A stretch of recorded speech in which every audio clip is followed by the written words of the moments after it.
मंत्री इरफान अंसारी और भाजपा के बीच गठबंधन हो गया है। दोनों की बोली और दोनों की भाषा एक जैसी हो गई है।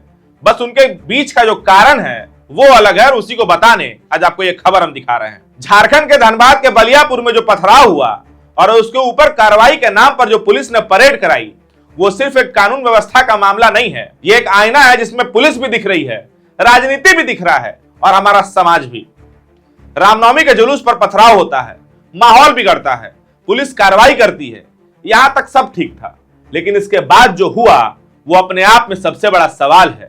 आरोपियों को पकड़कर उन्हें सरेआम बाजार में घुमाया गया, परेड कराई गई।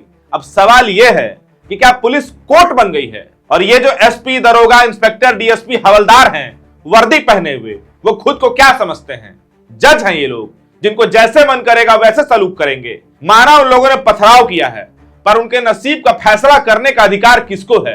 कोर्ट को है या धनबाद पुलिस को है या धनबाद के एसएसपी प्रभात कुमार खुद को जज समझने लगे हैं? तो फिर ये जो सरेआम परेड हो रही है, ये कानून है या कानून का मजाक है? एसएसपी प्रभात कुमार जी, आप ही बताइए। और अगर पुलिस ही सजा देने लगे तो फिर अदालतों का क्या काम है? और अब आते हैं सबसे दिलचस्प हिस्से पर, झारखंड के राजनीति पर। जब इस मामले में आरोपी रामनवमी के जुलूस से संबंधित दिखे तो भारतीय जनता पार्टी जो है, उनका जो युवा मोर्चा है यानी कि बीजेपी युवा मोर्चा, वो जाग गया। बीजेपी युवा मोर्चा को मानवाधिकार याद आ गया, चिट्ठियां लिखी जाने लगी। और दूसरी तरफ इरफान अंसारी जो मंत्री हैं झारखंड से, वो भी सामने आए और उन्होंने कहा कि पुलिस ने गलत किया है क्योंकि उनको भीड़ में मुस्लिम आरोपी दिखे थे। लेकिन सवाल यह है आप दोनों से कि क्या इंसाफ धर्म देख कर तय होगा? जब हिंदू दिखेगा तो बीजेपी युवा मोर्चा खड़ी हो जाएगी, जब मुस्लिम दिखेगा तो राज्य के स्वास्थ्य मंत्री खड़े हो जाएंगे, बोलने लगेंगे। लेकिन जब सोमा मुंडा हत्याकांड में आरोपियों को परेड कराया गया था, जहां आरोपी आदिवासी थे, तब ये दोनों कहां थे? ये सवाल है। तब इन दोनों को ना मानवाधिकार याद आया था, न संविधान, न गरिमा। तब शायद इनके नजर में वो मानवाधिकार का हनन भी नहीं होगा, और या फिर वो जो आदिवासी आरोपी थे वो इंसान नहीं होंगे। इन्हीं दोनों में से कुछ होगा। 100 बात का एक बात यही है, ये जो सेलेक्टिव आउटरीच है इस देश में, एलिट भाषा में बता रहे हैं एसएसपी साहब, इस खबर को देख के आप समझ जाएंगे क्या कहना चाह रहे हैं। वही इस देश की सबसे बड़ी समस्या बनती जा रही है।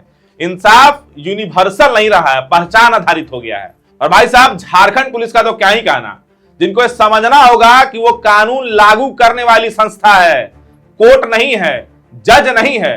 और अगर पुलिस ही तय करेगी कि कौन दोषी है, सड़कों पर ही सजा देने लगेगी, तो लोकतंत्र किस काम का? आइए एसएसपी साहब, चलिए धनबाद के कोर्ट में ताला मार देते हैं। इस देश में अदालत इसीलिए है ताकि इंसाफ कानून से हो, भावना से नहीं। लेकिन अगर यही चलता रहा तो एक दिन लोग सच में पूछेंगे कि जब फैसला सड़क पर ही होना था तो कोर्ट खोलकर क्या फायदा? अपनी छवि सुधारिए झारखंड पुलिस, आप कानून की रक्षा करने वाले हैं, कानून से ऊपर नहीं।